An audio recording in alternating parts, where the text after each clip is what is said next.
Dear friend, today we discuss the topic Indian economy on the eve of independence। ਜਦੋਂ India ਆਜ਼ਾਦ ਹੋਇਆ ਉਸ ਵਕਤ India ਦੀ economy ਕਿਹੋ ਜਿਹੀ ਸੀਗੀ, ਉਸ ਦੇ ਫੀਚਰ ਕਿਹੋ ਜਿਹੇ ਸੀਗੇ, ਕਿਹੋ ਜਿਹੀ ਜਿਹੜੀ ਅਰਥ ਵਿਵਸਥਾ ਸੀਗੀ at the time of independence. Now, introduction of the Indian economy at the time of independence। ਜਦੋਂ ਅਬਾਊਟ 200 ਈਅਰਸ ਜਿਹੜੇ ਅੰਗਰੇਜ਼ਾਂ ਨੇ ਇੰਡੀਆ 'ਤੇ ਰਾਜ ਕੀਤਾ।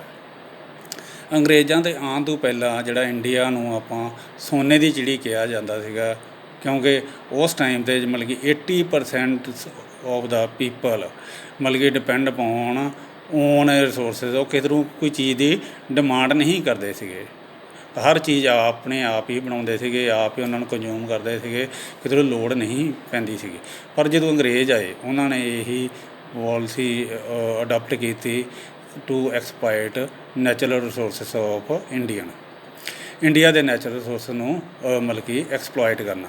ਉਹਨਾਂ ਨੇ ਕੀ ਕੀਤਾ, ਅੰਗਰੇਜ਼ਾਂ ਨੇ ਜਿਹੜੀ ਇੰਡੀਅਨ ਇਕੋਨਮੀ ਨੂੰ ਸਟੈਗਨੇਟ ਕਰ ਦਿੱਤੀ, ਇੰਡੀਅਨ ਇਕੋਨਮੀ ਨੂੰ ਬੈਕਵਰਡ ਬਣਾ ਦਿੱਤਾ। ਇੰਡੀਅਨ ਇਕੋਨਮੀ ਦਾ ਜਿਹੜਾ ਇੰਡਸਟਰੀਅਲ ਡਿਵੈਲਪਮੈਂਟ ਸੀਗਾ ਉਹ ਸਲੋਅ ਕਰ ਦਿੱਤਾ। ਜਿਹੜੀ ਐਗਰੀਕਲਚਰ ਜਿਹੜੀ ਸੀਗੀ ਉਹਦਾ ਵਿਕਾਸ ਉਹਨਾਂ ਨੇ ਨਹੀਂ ਕੀਤਾ। ਮਤਲਬ ਕਿ ਹਰ ਸੈਕਟਰ ਦਾ, ਟਰਸ਼ਰੀ ਸੈਕਟਰ ਦੀ ਲੈ ਲਓ, ਰੇਲਵੇ ਲੈ ਲਓ, ਮਤਲਬ ਕਿ ਟਰਾਂਸਪੋਰਟ ਲੈ ਲਓ, ਕਮਿਊਨੀਕੇਸ਼ਨ ਲੈ ਲਓ, ਇਲੈਕਟ੍ਰੀਸਿਟੀ ਲੈ ਲਓ, ਇਹਦੇ 'ਚ ਉਹਨਾਂ ਨੇ ਕੋਈ ਯੋਗਦਾਨ ਨਹੀਂ ਪਾਇਆ। ਇਸ ਕਰਕੇ ਜਿਹੜੀ ਇੰਡੀਅਨ ਇਕੋਨਮੀ ਉਸ ਟਾਈਮ 'ਤੇ ਬਹੁਤ ਹੀ ਜ਼ਿਆਦਾ ਬੈਕਵਰਡ ਹੋ ਗਈ, ਸਟੈਗਨੈਂਟ ਹੋ ਗਈ। Today's our lecture is mainly on the features of Indian economy at the time of independence। ਪਹਿਲਾ ਜਿਹੜਾ ਫੀਚਰ ਸੀਗਾ ਜਿਹੜਾ Indian economy is under developed economy ਕਿਹੜੀ ਹੁੰਦੀ ਹੈ? ਉਹ ਅਰਥ ਵਿਵਸਥਾ ਜਿਸ ਦਾ per capital income compare to the advanced countries low, like USA, Canada, America, Japan, ਇਹਨਾਂ ਤੋਂ ਘੱਟ ਆ ਉਹ ਕੰਟਰੀ ਜਿਹੜੀ ਹੋਏਗੀ ਅੰਡਰ ਡਿਵੈਲਪਡ ਕੰਟਰੀ ਦੇ 'ਚ ਕੀ ਹੈਗਾ ਅਗਲਾ ਜਿਹੜਾ ਇਹਦੇ 'ਚ ਜਿਹੜਾ ਫੀਚਰਸ ਆ ਜਾਂਦਾ ਜਿਹੜਾ ਅੰਡਰ ਡਿਵੈਲਪਡ ਕੰਟਰੀ ਦੇ ਅੱਗੇ ਆਪਾਂ ਕਿੱਦਾਂ ਚੈੱਕ ਕਰ ਸਕਦੇ ਵੀ ਕੰਟਰੀ ਅੰਡਰ ਡਿਵੈਲਪਡ ਕੰਟਰੀ ਹੈ। ਉਹਦੇ 'ਚ ਅੱਗੇ ਫੀਚਰ ਪਾਏ ਜਾਂਦੇ ਆਪਾਂ ਕਹਿ ਸਕਦੇ ਹਾਂ। ਇਸ ਕਰਕੇ ਜਿਹੜੀ ਅਰਥ ਵਿਵਸਥਾ ਅੰਡਰ ਡਿਵੈਲਪਡ ਆ। ਨੰਬਰ 1 ਹੈਗਾ ਲੋ ਪਰ ਕੈਪੀਟਲ। ਉਹ ਕੰਟਰੀ ਜਿਹਦਾ ਪਰ ਕੈਪੀਟਲ ਇਨਕਮ ਘੱਟ ਹੋਵੇਗਾ ਉਹ ਕੰਟਰੀ ਅੰਡਰ ਡਿਵੈਲਪਡ ਹੋਏਗੀ। ਇੰਡੀਆ ਦਾ ਉਸ ਟਾਈਮ ਦੇ ਜਿਹੜਾ ਪਰ ਕੈਪੀਟਲ ਇਨਕਮ ਸੀਗਾ ਜਦੋਂ ਇੰਡੀਆ ਆਜ਼ਾਦ ਹੋਇਆ ₹230। ਜਿਹੜਾ ਗਰੋਥ ਰੇਟ ਸੀਗਾ ਇੰਡੀਆ ਦਾ 0.5%। 40% of the people live below the poverty line. ਅਤੇ ਨੈਕਸਟ ਜਿਹੜਾ ਸੀਗਾ ਇਹਦਾ ਪਰ ਕੈਪੀਟਲ ਇਨਕਮ ਘੱਟ ਹੋਣ ਦਾ ਕਾਰਨ ਜਿਹੜੀਆਂ ਕੋਟੇਜ ਐਂਡ ਹੈਂਡੀਕ੍ਰਾਫਟਸ ਇੰਡਸਟਰੀ ਸੀ ਅੰਗਰੇਜ਼ਾਂ ਨੇ ਸਾਰੀਆਂ ਖਤਮ ਕਰ ਦਿੱਤੀਆਂ। ਉਹਦੇ ਕਰਕੇ ਜਿਹੜਾ ਦੇਸ਼ ਦਾ ਜਿਹੜਾ ਸੀ ਪਰ ਕੈਪੀਟਲ ਇਨਕਮ ਉਹ ਫਾਲ ਕਰ ਗਿਆ। ਨੈਕਸਟ ਅੱਗੇ ਆ ਜਾਂਦਾ ਆਪਾਂ ਅੰਡਰ ਡਿਵੈਲਪਡ ਕੰਟਰੀ ਉਹਨਾਂ ਨੇ ਕਿੱਦਾਂ ਬਣਾਈ। ਨੈਕਸਟ ਅੱਗੇ ਆ ਜਾਂਦਾ ਪੂਅਰ ਇਨਫਰਾਸਟਰਕਚਰ 'ਚ ਕੀ ਆਉਂਦਾ ਜਿਹਦੇ ਤੱਕ ਕਿਸੇ ਦੇਸ਼ ਦਾ ਇਨਫਰਾਸਟਰਕਚਰਸ ਵਧੀਆ ਨਹੀਂ ਹੋਵੇਗਾ। ਜਿਹਦੇ 'ਚ ਆ ਜਾਂਦਾ ਵਾ ਕਮਿਊਨੀਕੇਸ਼ਨ ਆ ਗਿਆ, ਰੋਡ, ਰੇਲਵੇ, ਬੈਂਕਿੰਗ, ਉਹ ਜਿਹੜੇ ਪੁਲ ਬਣਾਉਣੇ, ਬ੍ਰਿਜ ਬਣਾਉਣੇ, ਇਹ ਸਾਰੇ ਜਿੰਨੇ ਚੱਕ ਵਧੀਆ ਨਹੀਂ ਹੋਣਗੇ ਉਨੇ ਚੱਕ ਉਹਦਾ ਦੇਸ਼ ਦਾ ਜਿਹੜਾ ਵਿਕਾਸ ਨਹੀਂ ਹੋ ਸਕਦਾ। ਉਸ ਟਾਈਮ 'ਤੇ ਜਿਹੜਾ ਇਨਫਰਾਸਟਰਕਚਰ ਸੀਗਾ ਉਹ ਬਹੁਤ ਹੀ ਮਤਲਬ ਕਿ ਘੱਟ ਸੀਗਾ। ਮਤਲਬ ਕਿ ਰੇਲਵੇ ਦੀ ਆਪਾਂ ਗੱਲ ਕਰ ਲੈਂ, ਰੇਲਵੇ ਦਾ ਸਿਰਫ ਅੰਗਰੇਜ਼ਾਂ ਨੇ ਅੰਗਰੇਜ਼ਾਂ ਦੇ ਟਾਈਮ ਤੱਕ 54,000 ਜਿਹੜੀ ਰੇਲਵੇ ਜਿਹੜੀਆਂ ਲਾਈਨ ਉਹਨਾਂ ਨੇ ਵਿਛਾਈਆਂ ਸੀ ਟੋਟਲ। ਨੈਕਸਟ ਅੱਗੇ ਆ ਜਾਂਦਾ ਜਿਹੜਾ ਫੀਚਰਸ ਆਫ ਅੰਡਰ ਡਿਵੈਲਪਡ ਹੁੰਦਾ ਡਿਪੈਂਡੈਂਸ ਔਨ ਇੰਪੋਰਟਸ। ਜਿਹੜੇ ਉਹ ਕੰਟਰੀ ਜਿਹੜੀ ਜ਼ਿਆਦਾ ਡਿਪੈਂਡੈਂਟ ਜਿਹੜੇ ਇੰਪੋਰਟਸ ਹੋਵੇ ਉਹ ਕੰਟਰੀ ਜਿਹੜੀ ਅੰਡਰ ਡਿਵੈਲਪਡ ਹੋਏਗੀ।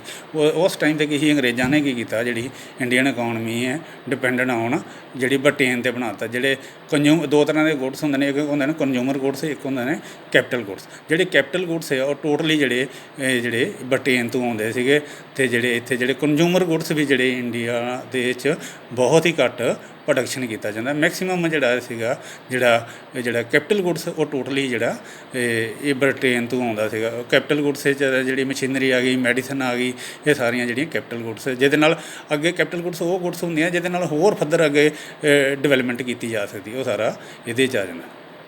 ਇਹ ਇਸ ਕਰਕੇ ਜਿਹੜਾ ਮੈਕਸੀਮਮ ਜਿਹੜਾ ਇੰਪੋਰਟ ਸੀਗਾ, ਜਿਹੜਾ ਕੰਜ਼ਿਊਮਰ ਗੁੱਡਸ ਆ, ਉਹ ਸਾਰਾ ਬ੍ਰਿਟੇਨ ਤੋਂ ਹੁੰਦਾ ਸੀਗਾ। ਅਤੇ ਜਿਹੜੀਆਂ ਛੋਟੀਆਂ ਈਵਨ ਕਿ ਬਾਈਸਾਈਕਲ ਤੋਂ ਲੈ ਕੇ ਉਹ ਵੀ ਬਾਹਰਲੀ ਕੰਟਰੀਆਂ ਤੋਂ ਜਿਹੜੇ ਇੰਡੀਆ 'ਚ ਆਉਂਦੇ ਸੀ। ਨੈਕਸਟ ਅੱਗੇ ਆ ਜਾਂਦਾ ਇਹਦੇ 'ਚ ਜਿਹੜਾ ਇਹਨਾਂ ਨੇ ਕੀਤਾ ਇਹ ਇਲਿਟਰੇਸੀ। ਉਸ ਟਾਈਮ ਦੇ ਜਿਹੜੇ ਜਦੋਂ ਅੰਡਰ ਡਿਵੈਲਪਡ ਕੰਟਰੀ 'ਚ ਆਪਾਂ ਕਹਿ ਸਕਦੇ ਹਾਂ ਵੀ ਕਿੱਦਾਂ ਜਿਹੜੀ ਇਹਦਾ ਵੀ ਇਹ ਵੀ ਇੱਕ ਫੀਚਰ ਹੈ ਇਲਿਟਰੇਸੀ। ਜਿਹੜੀ ਕੰਟਰੀ 'ਚ ਇਲਿਟਰੇਸੀ ਜ਼ਿਆਦਾ ਹੋਏਗੀ ਉਹ ਕੰਟਰੀ ਬੈਕਵਰਡ ਹੋਏਗੀ, ਸਟੈਗਨੈਂਟ ਇਕੋਨਮੀ ਹੋਏਗੀ, ਉਹਦਾ ਵਿਕਾਸ ਨਹੀਂ ਹੋਏਗਾ। ਅਤੇ ਜਦੋਂ 1947 ਨੇ ਜਿਹੜਾ ਇੰਡੀਆ ਦੇ ਜਿਹੜੇ 82% ਜਿਹੜੀ ਪਾਪੂਲੇਸ਼ਨ ਹੈ ਉਹ ਇਲਿਟਰੇਟ ਸੀਗੇ, ਸਿਰਫ 18% ਜਿਹੜੇ ਲੋਕ ਸੀਗੇ ਉਹ ਪੜ੍ਹੇ ਲਿਖੇ ਸੀਗੇ। ਜੇ ਇਲਿਟਰੇਸੀ ਜ਼ਿਆਦਾ ਹੋਏਗੀ ਦੇਸ਼ ਦਾ ਵਿਕਾਸ ਨਹੀਂ ਹੋ ਪਾਏਗਾ। ਇਹਦੇ ਨਾਲ ਕੀ ਐਗਰੀਕਲਚਰ ਦਾ ਨਹੀਂ ਵਿਕਾਸ ਹੋਗਾ, ਨਵੀਂ ਟੈਕਨੋਲੋਜੀ ਐਗਰੀਕਲਚਰ 'ਚ ਲੱਗੇਗੀ, ਇੰਡਸਟਰੀ 'ਚ ਨਵੀਂ ਟੈਕਨੋਲੋਜੀ ਨਹੀਂ ਲਗਾਈ ਜਾਏਗੀ, ਟਰਸ਼ਰੀ ਸੈਕਟਰ 'ਚ ਨਵੀਂ ਟੈਕਨੋਲੋਜੀ ਨਹੀਂ ਲਗਾਈ ਜਾਏਗੀ।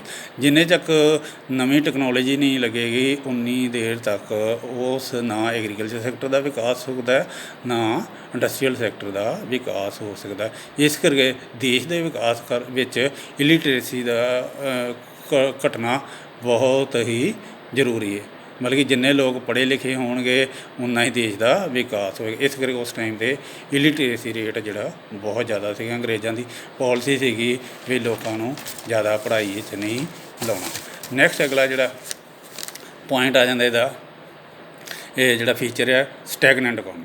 ਸਟੈਗਨੈਂਟ ਇਕੋਨਮੀ ਕਿਹੜੀ ਹੁੰਦੀ ਹੈ? ਉਹ ਇਕੋਨਮੀ ਜਿਹਦਾ ਵਿਕਾਸ ਮਤਲਬ ਕਿ ਨਾ ਹੋਵੇ ਜਾਂ ਬਹੁਤ ਧੀਮੀ ਗਤੀ ਦੇ ਨਾਲ ਜਿਹਦਾ ਵਿਕਾਸ ਹੋਇਆ। ਸਟੈਗਨੈਂਟ ਮੀਨਜ਼ ਮਤਲਬ ਕਿ ਖੜ੍ਹ ਗਿਆ ਉਹਦਾ ਗਰੋਥ ਰੇਟ, ਮਤਲਬ ਕਿ ਜੇ ਹੋ ਰਿਹਾ ਤਾਂ ਬਹੁਤ ਸਲੋ ਹੋ ਰਿਹਾ। ਇਸ ਕਰਕੇ ਇਹ ਉਸ ਟਾਈਮ 'ਤੇ ਜਿਹੜਾ ਇੰਡੀਅਨ ਇਕੋਨਮੀ ਜੀ ਸਟੈਗਨੈਂਟ ਇਕੋਨਮੀ। ਹੁਣ ਆਪਾਂ ਸਟੈਗਨੈਂਟ ਇਕੋਨਮੀ 'ਚ ਕੀ ਕਹਿ ਸਕਦੇ ਹਾਂ? ਜਿਹਦਾ ਪਰ ਕੈਪੀਟਲ ਇਨਕਮ ਸੀਗਾ ਰੁਪੀਜ਼ 230 ਸੀਗਾ, ਗਰੋਥ ਰੇਟ ਸੀਗਾ ਜਿਹੜਾ 0.5 ਸੀਗਾ।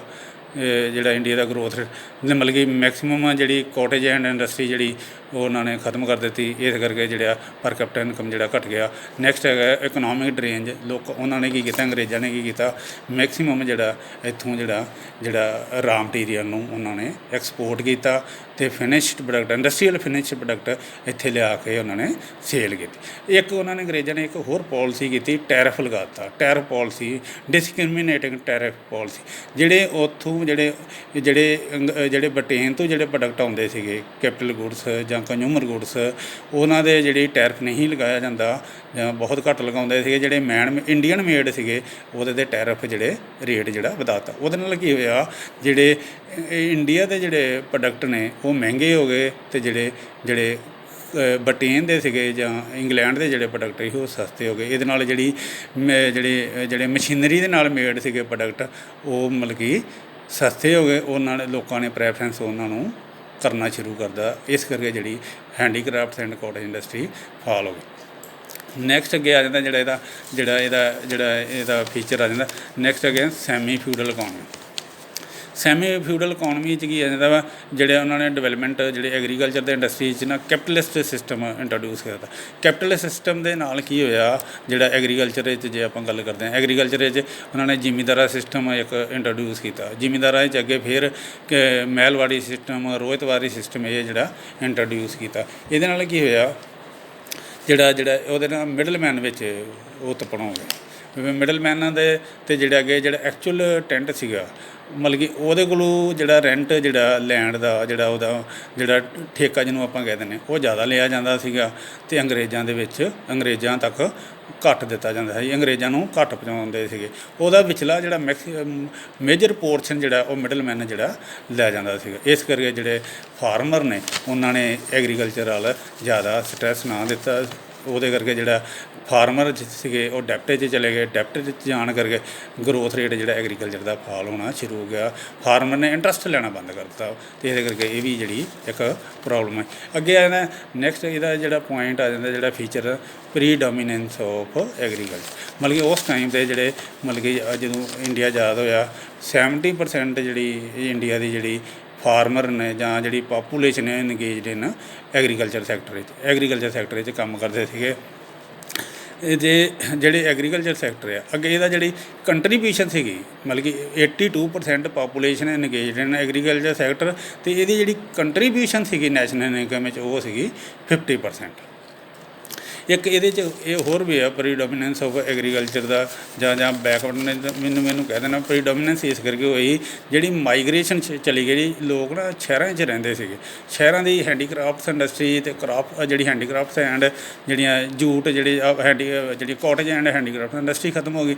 ਜਿਹੜੇ ਸ਼ਹਿਰ ਦੀ ਜਿਹੜੀ ਲੋਕ ਸੀਗੇ ਉਹ ਕੰਮ ਦੇ ਲੱਭਣ ਦੇ ਖਾਤਰ ਉਹ ਪਿੰਡਾਂ 'ਚ ਚਲੇ ਗਏ। ਪਿੰਡਾਂ 'ਚ ਜਾਣ ਕਰਕੇ ਓਵਰ ਕਰਾਊਡਿੰਗ ਹੋ ਗਈ ਐਗਰੀਕਲਚਰ 'ਤੇ ਹੋਰ ਜਿਹੜਾ ਬੋਝ ਪੈ ਗਿਆ ਪਾਪੂਲੇਸ਼ਨ। ਇਸ ਕਰਕੇ ਵੀ ਜਿਹੜਾ ਐਗਰੀਕਲਚਰ ਦਾ ਪ੍ਰੋਡਕਸ਼ਨ ਘੱਟ ਗਿਆ। ਠੀਕ ਹੈ, ਇਹਦੇ ਕਰਕੇ ਮਤਲਬ ਕਿ ਜਿੰਨਾ ਗਰੋਥ ਹੋਣਾ ਚਾਹੀਦਾ ਸੀ ਐਗਰੀਕਲਚਰ ਦਾ ਉਨਾ ਗਰੋਥ ਨਹੀਂ ਹੋ ਪਾਇਆ ਉਹਨਾਂ ਦੀ, ਕਿਉਂਕਿ ਮਤਲਬ ਕਿ ਜੇ ਆਪਾਂ ਐਡਵਾਂਸ ਕੰਟਰੀ ਦਾ ਕੰਪੈਰੀਜ਼ਨ ਕਰਦੇ ਹਾਂ, ਐਡਵਾਂਸ ਕੰਟਰੀਜ਼ ਦਾ ਗਰੋਥ ਰੇਟ ਐਗਰੀਕਲਚਰ ਦਾ ਅਤੇ ਇੰਡਸਟਰੀ ਦਾ ਬਹੁਤ ਜ਼ਿਆਦਾ, ਅਤੇ ਮਤਲਬ ਕਿ ਇੰਡੀਆ ਦਾ ਜਿਹੜਾ ਗਰੋਥ ਰੇਟ ਬਹੁਤ ਘੱਟ ਹੈ। 10% ਤੱਕ ਸੀਗਾ ਜਿਹੜਾ ਗਰੋਥ ਰੇਟ ਇਹਦਾ ਐਗਰੀਕਲਚਰ ਦਾ। ਇਹਦੇ ਕਰਕੇ ਵੀ ਮਤਲਬ ਕਿ ਇੰਡਸਟਰੀ ਦਾ ਐਗਰੀਕਲਚਰ ਦਾ ਇੰਡਸਟਰੀ ਦਾ ਅਤੇ ਗਰੋਥ ਰੇਟ ਜਿਹੜਾ ਐਗਰੀਕਲਚਰ ਦਾ ਸੀਗਾ ਉਹ 2% ਸੀਗਾ। ਨੈਕਸਟ ਅੱਗੇ ਆ ਜਾਂਦਾ ਇਹਦਾ ਹੈਵੀ ਪਾਪੂਲੇਸ਼ਨ ਪ੍ਰੈਸ਼ਰ ਆਉਣ, ਮਤਲਬ ਕਿ ਹੈਵੀ ਪਾਪੂਲੇਸ਼ਨ ਮਤਲਬ ਕਿ ਇੰਡੀਆ ਦਾ ਜਿਹੜੀ ਪਾਪੂਲੇਸ਼ਨ ਦੀ ਜਿਹੜੀ ਇਨਕਰੀਜ਼ ਹੋਈ ਗਈ, ਇਨਕਰੀਜ਼ ਹੋਣ ਦੇ ਨਾਲ ਜਿਹੜਾ ਜਿੰਨੀ ਲੋਕਾਂ ਨੂੰ ਰੋਜ਼ਗਾਰ ਚਾਹੀਦਾ ਸੀਗਾ ਉਹ ਰੋਜ਼ਗਾਰ ਨਹੀਂ ਮਿਲਿਆ। ਇਸ ਕਰਕੇ ਲੋਕਾਂ ਦਾ ਜਿਹੜਾ ਸਟੈਂਡਰਡ ਆਫ ਲਿਵਿੰਗ ਇੰਪਰੂਵ ਹੋ ਗਿਆ, ਡਾਊਨਫਾਲ ਹੋ ਗਿਆ। ਅਤੇ ਮਤਲਬ ਕਿ ਜਿਹੜੇ ਲੋਕਾਂ ਦੀਆਂ ਜਿਹੜੀਆਂ ਬੇਸਿਕ ਨੀਡਸ ਵੀ ਲੋਕਾਂ ਨੂੰ ਨਹੀਂ ਮਿਲ ਪਾਈਆਂ। ਉਹਦੇ ਕਰਕੇ ਵੀ ਜਿਹੜਾ ਇਹ ਵੀ ਇੱਕ ਜਿਹੜਾ ਇੰਡੀਅਨ ਇਕੋਨਮੀ ਬੈਕਵਰਡ ਵਿੱਚ ਹੋਣ ਦਾ ਕਾਰਨ ਸੀਗਾ ਵੀ ਓਵਰ ਕਰਾਊਡਿੰਗ ਦਾ ਪਾਪੂਲੇਸ਼ਨ ਬਰਥ ਰੇਟ ਵੀ ਜ਼ਿਆਦਾ ਸੀਗਾ ਪਰ ਡੈਥ ਰੇਟ ਵੀ ਜ਼ਿਆਦਾ ਸੀਗਾ, ਪਰ ਉਹਦੇ ਬਾਵਜੂਦ ਵੀ ਜਿਹੜਾ ਪਾਪੂਲੇਸ਼ਨ ਦੀ ਕਰਾਊਡਿੰਗ ਜਿਹੜੀ ਵਧੀ ਗਈ, ਪਾਪੂਲੇਸ਼ਨ ਘਟੀ ਨਹੀਂ। ਇਸ ਕਰਕੇ ਵੀ ਜਿਹੜੀ Indian economy is backward. Next ਅੱਗੇ ਆ ਜਾਂਦਾ ਇਹਦਾ ਪੁਆਇੰਟ ਜਿਹੜੇ ਉਸ ਟਾਈਮ ਦੇ ਫੇਮਨ ਜਿਹਨੂੰ ਆਪਾਂ ਕਾਲ ਕਹਿ ਦਿੰਦੇ ਹਾਂ, ਕਾਲ ਪੈਣ ਦੇ ਨਾਲ ਵੀ ਜਿਵੇਂ ਕਦੀ ਬੰਗਾਲ ਦਾ ਆਪਾਂ ਕਾਲ ਕਹਿ ਲੈਣਾ, ਫੇਮਸ ਕਹਿ ਦੇਣਾ, ਉਹਦੇ ਨਾਲ ਜਿਹੜੇ ਫਸਲਾਂ ਕਈ ਵਾਰ ਖਰਾਬ ਹੋ ਗਈਆਂ ਜਾਂ ਕੋਈ ਮਹਾਂਮਾਰੀ ਫੈਲ ਗਈ, ਉਹਦੇ ਨਾਲ ਵੀ ਜਿਹੜੀ ਇਕੋਨਮੀ ਜਿਹੜੀ ਫਾਲ ਹੋਈ, ਡਾਊਨਫਾਲ ਹੋਈ, ਗਰੋਥ ਰੇਟ ਜਿਹੜਾ ਇਕੋਨਮੀ ਦਾ ਜਿਹੜਾ ਨਹੀਂ ਵਧਿਆ। ਨੈਕਸਟ ਅੱਗੇ ਆ ਜਾਂਦਾ ਇਹਦੇ 'ਚ ਜਿਹੜਾ ਇੰਡਸਟਰੀਲਾਈਜੇਸ਼ਨ। ਅੰਗਰੇਜ਼ਾਂ ਦੇ ਇਹਨਾਂ ਨੇ ਕੀ ਕੀਤਾ, ਜਿਹੜੀਆਂ ਬੇਸਿਕ ਐਂਡ ਹੈਵੀ ਇੰਡਸਟਰੀਜ਼ ਉਹ ਵਿਕਾਸ ਨਹੀਂ ਕੀਤਾ। ਸਿੰਪਲੀ ਜਿਹੜੀਆਂ ਉਹਨਾਂ ਨੇ ਕੰਜ਼ਿਊਮਰ ਗੁੱਡਸ ਇੰਡਸਟਰੀਆਂ ਨੂੰ ਦਾ ਹੀ ਵਿਕਾਸ ਕਰਨ ਵਿੱਚ ਯੋਗਦਾਨ ਪਾਇਆ। ਉਹਦੇ ਨਾਲ ਕੀ ਹੋਇਆ, ਜਿਹੜਾ ਮੈਕਸੀਮਮ ਜੇ ਮੈਂ ਪਿੱਛੇ ਦਾ ਦਿੱਤਾ ਵੀ ਮੈਕਸੀਮਮ ਜਿਹੜਾ ਫਿਨਿਸ਼ਡ ਪ੍ਰੋਡਕਟ ਹੈ, ਜਿਹੜਾ ਇੰਡਸਟਰੀਅਲ ਪ੍ਰੋਡਕਟ ਉਹ ਉੱਥੋਂ ਇੰਗਲੈਂਡ ਤੋਂ ਆਉਣੇ ਸ਼ੁਰੂ ਹੋ ਗਏ। ਉਹਦੇ ਨਾਲ ਜਿਹੜਾ ਦੇਸ਼ ਦਾ ਜਿਹੜਾ ਵਿਕਾਸ ਨਹੀਂ ਹੋਵੇਗਾ। ਜਿੰਨੇ ਚੱਕ ਇੰਡਸਟਰੀ ਦਾ ਵਿਕਾਸ ਨਹੀਂ ਹੋਵੇਗਾ ਉਨੇ ਚੱਕ ਇੰਪਲਾਇਮੈਂਟ ਨਹੀਂ ਜਨਰੇਟ ਹੋਏਗੀ। ਇੰਪਲਾਇਮੈਂਟ ਨਹੀਂ ਜਨਰੇਟ ਹੋਏਗੀ, ਲੋਕਾਂ ਦੀ ਜਿਹੜੀ ਪਰਚੇਜਿੰਗ ਪਾਵਰ ਨਹੀਂ ਵਧੇਗੀ, ਲੋਕਾਂ ਦੀ ਸੇਵਿੰਗ ਨਹੀਂ ਹੋਏਗੀ, ਉਹਨਾਂ ਦਾ ਬੈਂਕ ਦਾ ਜਿਹੜਾ ਗਰੋਥ ਰੇਟ ਨਹੀਂ ਵਧੇਗਾ, ਬੈਂਕ ਨਹੀਂ ਅੱਗੇ ਜ਼ਿਆਦਾ ਆਉਣਗੇ ਉਹਦੇ 'ਚ। ਇਸ ਕਰਕੇ ਜਿਹੜੀ ਜਿਹੜਾ ਇੰਡਸਟਰੀਲਾਈਜੇਸ਼ਨ ਹੋਣ ਦੇ ਨਾਲ ਸਾਰਾ ਸਿਸਟਮ ਜਿਹੜਾ ਇੰਪਰੂਵ ਹੋ ਜਾਂਦਾ, ਪਰ ਉਸ ਟਾਈਮ 'ਤੇ ਜਿਹੜਾ ਇੰਡਸਟਰੀ ਦਾ ਜਿਹੜਾ ਵਿਕਾਸ ਜ਼ਿਆਦਾ ਨਹੀਂ ਹੋ ਪਾਇਆ। ਨੈਕਸਟ ਅੱਗੇ ਆ ਜਾਂਦਾ ਇਹਦਾ ਜਿਹੜਾ ਪੁਆਇੰਟ ਆ ਜਾਂਦਾ ਵਾਈਡ ਸਪਰੈਡ ਆਫ ਅਨਪਲਾਇਮੈਂਟ। ਮੈਂ ਹੁਣ ਪਹਿਲਾਂ ਵੀ ਦੱਸਦਾ, ਅਨਪਲਾਇਮੈਂਟ ਉਸ ਟਾਈਮ 'ਤੇ ਬਹੁਤ ਸੀ। ਉਹਦਾ ਕਾਰਨ ਕੀ ਸੀਗਾ, ਹੈਂਡੀਕ੍ਰਾਫਟ ਦੇ ਬੇਸਿਕ ਜਿਹੜੀਆਂ ਹੈਂਡੀਕ੍ਰਾਫਟਸ ਐਂਡ ਕਾਟੇਜ ਇੰਡਸਟਰੀ ਖਤਮ ਹੋ ਗਈ, ਇੰਡਸਟਰੀ ਦਾ ਵਿਕਾਸ ਨਹੀਂ ਹੋਇਆ, ਐਗਰੀਕਲਚਰ ਦਾ ਜ਼ਿਆਦਾ ਵਿਕਾਸ ਨਹੀਂ ਹੋਇਆ, ਟਰਸ਼ਰੀ ਸੈਕਟਰ ਦਾ ਨਹੀਂ ਵਿਕਾਸ ਹੋਇਆ। ਉਹਦੇ ਕਰਕੇ ਵਾਈਡ ਸਪਰੈਡ ਅਨਪਲਾਇਮੈਂਟ ਸੀਗੀ, ਲੋਕਾਂ ਨੂੰ ਆਪਣਾ ਜੀਵਨ ਨਿਰਵਾਹ ਕਰਨਾ ਬੜਾ ਔਖਾ ਹੋ ਰਿਹਾ ਸੀਗਾ। ਇਹ ਸਾਰੇ ਜਿਹੜੇ ਸੀਗੇ ਉਸ ਟਾਈਮ ਦੇ ਫੀਚਰ ਜਿਹੜੇ ਸੀਗੇ ਇੰਡਸਟਰੀ ਇਹਦੇ 'ਚ ਇੰਡੀਅਨ ਇਕੋਨਮੀ 'ਚ ਪਾਏ ਜਾਂਦੇ ਸੀਗੇ। ਅੱਗੇ ਆ ਜਾਂਦਾ ਇਨੀਸ਼ੀਏਟਿਵ, ਇੰਟਰਪ੍ਰੈਨਿਓਰ ਐਂਡ ਇਨੀਸ਼ੀਏਟਿਵ। ਮਤਲਬ ਕਿ ਇਨੀਸ਼ੀਏਟਿਵ ਕਿਹੜੇ ਹੁੰਦਾ ਵਾ, ਜਦੋਂ ਤੁਸੀਂ ਨਵਾਂ ਉਦਯੋਗ ਲਗਾਉਣਾ ਉਹਦੇ 'ਚ ਇਨੀਸ਼ੀਏਟਿਵ ਲੈਣਾ ਜਾਂ ਉਹਦੇ 'ਚ ਤਰਜੀਹ ਦਿਖਾਉਣੀ ਨਵੇਂ ਉਦਯੋਗ ਲਾਉਣ ਲਈ। ਉਦਯੋਗ ਇੰਟਰਪ੍ਰੈਨਿਓਰ 'ਤੇ ਤਾਂ ਹੀ ਅੱਗੇ ਮਤਲਬ ਕਿ ਆਪਣਾ ਕੰਮ ਕਰੇਗਾ ਜਾਂ ਉਦਯੋਗ ਲਗਾਏਗਾ ਜੇ ਉਹਨੂੰ ਮਤਲਬ ਕਿ ਇਹਦੇ 'ਚ ਫਾਇਦਾ ਹੁੰਦਾ ਹੋਏਗਾ। ਇਸ ਕਰਕੇ ਅੰਗਰੇਜ਼ਾਂ ਦੀ ਤੇ ਪੋਲਿਸੀ ਸੀਗੀ ਵੀ ਇੰਡੀਆ 'ਚ ਜ਼ਿਆਦਾ ਜਿਹੜਾ ਵਿਕਾਸ ਨਹੀਂ ਹੋਣ ਦੇਣਾ, ਮਤਲਬ ਕਿ ਇਸ ਕਰਕੇ ਜਿਹੜਾ ਇਹ ਪ੍ਰੋਬਲਮ ਆਈ। ਨੈਕਸਟ ਅੱਗੇ ਆਉਂਦਾ ਇਨਕਮ ਡਿਸਪੈਰਿਟੀ। ਇਨਕਮ ਡਿਸਪੈਰਿਟੀ ਕੀ ਹੁੰਦੀ ਵੀ ਜਿਹੜਾ ਅਮੀਰ ਹੋ ਗਿਆ, ਜਿਹੜੇ ਗਰੀਬ ਸੀਗੇ ਹੋਰ ਗਰੀਬ ਹੁੰਦੇ ਗਏ। ਇਹ ਵੀ ਇੱਕ ਸਮੱਸਿਆ ਆਈ ਉਸ ਟਾਈਮ 'ਤੇ। ਇਸ ਕਰਕੇ ਜਿਹੜੇ ਅੰਗਰੇਜ਼ਾਂ ਦੀ ਆਪਾਂ ਜੇ ਨਟਸ਼ੈਲ ਕਹਿ ਲੈਂਦੇ ਹਾਂ, ਜਿਹੜਾ ਇਹ ਵੀ ਜਿਹੜਾ ਕਹਿ ਸਕਦੇ ਹਾਂ ਵੀ ਇੰਡੀਆ ਦਾ ਵਿਕਾਸ ਹੋਣ ਵਿੱਚ ਅੰਗਰੇਜ਼ਾਂ ਨੇ ਬਹੁਤ ਜ਼ਿਆਦਾ ਰੋਲ ਅਦਾ ਵਧੀਆ ਨਹੀਂ ਕੀਤਾ। ਜੇ ਰੋਲ ਵਧੀਆ ਅਦਾ ਕੀਤਾ ਹੁੰਦਾ ਤਾਂ ਮਤਲਬ ਕਿ ਅੱਜ ਇਹੋ ਜਿਹੀ ਕੰਡੀਸ਼ਨ ਵਿੱਚ ਇੰਡੀਆ ਨਹੀਂ ਆਉਣਾ ਸੀਗਾ। ਇੰਡੀਆ 'ਚ ਰਿਸੋਰਸਿਸ ਬਹੁਤ ਸੀਗੇ, ਪਰ ਇਹਨਾਂ ਨੂੰ ਅੰਗਰੇਜ਼ਾਂ ਨੇ ਯੂਟੀਲਾਈਜ਼ ਆਪਣੇ ਪਰਪਸ ਲਈ ਕੀਤਾ, ਇੰਡੀਆ ਦੇ ਪਰਪਸ ਲਈ ਉਹਨਾਂ ਨੇ ਨਹੀਂ ਯੂਜ ਕੀਤਾ। ਇਸ ਕਰਕੇ ਆਪਾਂ ਇਹ ਕਹਿ ਸਕਦੇ ਹਾਂ ਵੀ ਉਸ ਟਾਈਮ 'ਤੇ ਜਿਹੜੀ ਇੰਡੀਅਨ ਇਕੋਨਮੀ 'ਚ ਸਟੈਗਨੈਂਟ ਇਕੋਨਮੀ, ਇੰਡੀਅਨ ਇਕੋਨਮੀ 'ਚ ਬੈਕਵਰਡ ਇਕੋਨਮੀ, ਇੰਡੀਅਨ ਇਕੋਨਮੀ 'ਚ ਮਤਲਬ ਕਿ ਐਗਰੀਕਲਚਰ ਬੇਸਡ ਇਕੋਨਮੀ ਜਾਂ ਪ੍ਰੋਡੋਮੀਨੈਂਸ ਆਫ ਐਗਰੀਕਲਚਰ ਜਾਂ ਮਤਲਬ ਕਿ ਸਲੋ ਗਰੋਥ ਆਫ ਇੰਡਸਟਰੀਲਾਈਜੇਸ਼ਨ, ਮਤਲਬ ਕਿ ਇੰਡਸਟਰੀ ਦਾ lack of banking facility, lack of industrial railway facilities, ਇਹ ਸਾਰੀਆਂ ਕੋਈ ਫੈਸਿਲਿਟੀਜ਼ ਨਹੀਂ ਉਹਨਾਂ ਨੇ ਜ਼ਿਆਦਾ ਪ੍ਰੋਵਾਈਡ ਕਰਾਈਆਂ। ਕਮਿਊਨੀਕੇਸ਼ਨ ਨਹੀਂ ਸੀਗਾ, ਲੈਕ ਆਫ ਕਮਿਊਨੀਕੇਸ਼ਨ, ਇਹ ਸਾਰੇ ਜਿਹੜੇ ਇਹਦੇ ਫੀਚਰਸ ਨੇ Indian economy on the eve of independence. Thank you ਬੇਟਾ।